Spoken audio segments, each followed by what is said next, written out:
In today's video, I'm going to show you on how to join a Roblox group. If you wish to join a group, then you can watch this video to know how to do it.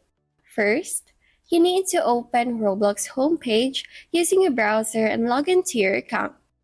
Next, go over to the left side panel, or you can click the three lines icon on the upper left part if the panels doesn't show on your screen.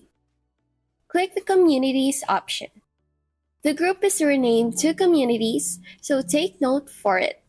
You'll see the group or communities that you have joined in.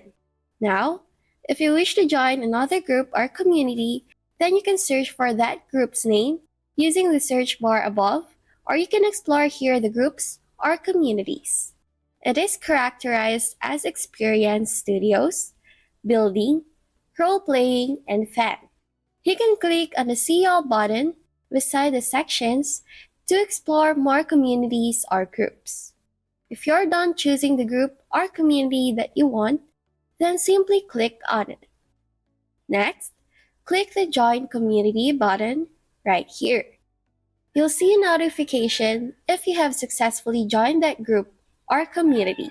That's about it.